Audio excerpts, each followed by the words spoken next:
आप सभी के बीच में प्रॉफिट एंड लॉस का वीडियो लेकर आए हैं, अर्थात लाभ तथा हानि का वीडियो लेकर आए हैं। तो सबसे पहले आता है क्रय मूल्य। तो क्रय मूल्य क्या कहलाता है, जिसको अंग्रेजी में कॉस्ट प्राइस कहते हैं। तो क्रय मूल्य अर्थात जब किसी वस्तु को जिस मूल्य पर वस्तु को खरीदा जाता है उस वस्तु का क्रय मूल्य कहलाता है। माना कोई भी वस्तु को तुमने 100 रुपए में खरीदा है, मान के लोटा ही को ले लो कि लोटा तुमने 100 रुपए में खरीदा है, तो लोटे का क्रय मूल्य क्या होगा, 100 रुपए। क्रय मूल्य का तात्पर्य खरीदने से, अर्थात जब किसी वस्तु को जितने रुपए में खरीदा जाए उस वस्तु का वह क्रय मूल्य कहलाएगा। अब आता है विक्रय मूल्य। विक्रय मूल्य का तात्पर्य है बेचने से, अर्थात जब किसी वस्तु को जिस मूल्य पर बेचा जाए उस वस्तु का वह विक्रय मूल्य कहलाता है। माना कोई वस्तु ले ली तुमने 900 रुपए में बेच दी, दो कुर्सियां तुमने 9 रुपए में बेच दी, तो कुर्सियों का विक्रय मूल्य क्या हो गया, 900 रुपए। अर्थात जिस मूल्य पर जिस वस्तुओं को बेचा जाता है वह उस वस्तु का विक्रय मूल्य कहलाता है।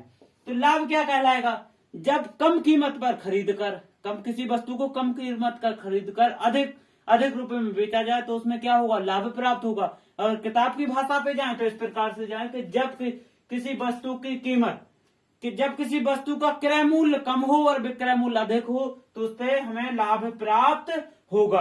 और हानि क्या कहलाएगा, जब किसी वस्तु को अधिक रुपए में खरीदकर उसे कम रुपए में बेचा जाए। माना कोई वस्तु को तुमने 100 रुपए में खरीदा, अधिक भले ही ना हो, 100 रुपए में खरीद लिए और 100 की जगह मान के चलो तुमने 80 रुपए में बेच दी वही वस्तु, तो इस पे तो हानि होगी। तथा जब जिस वस्तु का क्रय मूल्य अधिक हो और विक्रय मूल्य कम हो तो उस वस्तु पे हमें हानि प्राप्त होगी। अब जो फॉर्मूला है आप सभी के सामने, अगर प्रतिशत लाभ निकालना है तो इसका फॉर्मूला होता है प्रतिशत लाभ बराबर लाभ गुणे 100 बटे में क्रय मूल्य।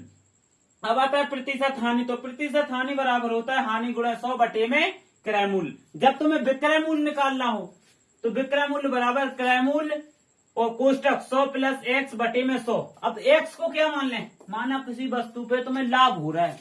माना एक सवाल इस प्रकार से दिया हुआ है कि राजेश का किसी वस्तु को 8,000 रुपए में बेचने पर उसे 10% का लाभ हो रहा है। मानो 8,000 उसका क्रय मूल्य कितना था, 8,000 रुपए बेचने पर उसे 10% का लाभ हो रहा है, तो उसे विक्रय मूल्य क्या होगा। तो इस प्रकार के सवाल, जब लाभ की स्थिति हो तो प्लस एक्स और जब हानि की स्थिति हो तो माइनस एक्स। जब अगर ये कहें कि राजेश 8,000 रुपए पे 10% की हानि हो रही है तो उसके लिए कौन फॉर्मूला होगा, इस प्रकार से।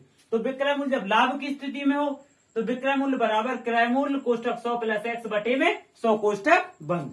अब आता है विक्रय मूल्य जब हानि की स्थिति में हो, अर्थात जब हानि दी हो, मतलब राजेश था 8,000 रुपए लिए, 8,000 रुपए की किसी वस्तु को बेचने पर उसे 10% की हानि हो रही है, तब ये फॉर्मूला लगेगा कि विक्रय मूल्य बराबर क्रय मूल्य कोष्टक 100 माइनस एक्स बटे में 100 कोष्टक बंद। अब आता है क्रय मूल्य निकालना है।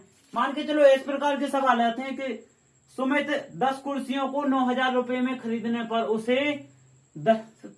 पर बेचने पर, माफ कीजिए, यहाँ पर सुमित ने 10 कुर्सियों को बेचने पर उसे 15% का लाभ होता है, तो उस कुर्सियों का विक्रय मूल्य क्या होगा। तो इस प्रकार के सवालों की होगा कि क्रय मूल्य बराबर विक्रय मूल्य कोष्टक 100 बटे में 100 प्लस एक्स कोष्टक बंद। जब हानि की स्थिति हो, उसे जब हानि हो कि किसी वस्तु को 8,000 में खरीदने पर उस वस्तु पर बेचने वाले को 10% की हानि हुई तो उस वस्तु का विक्रय मूल्य क्या होगा।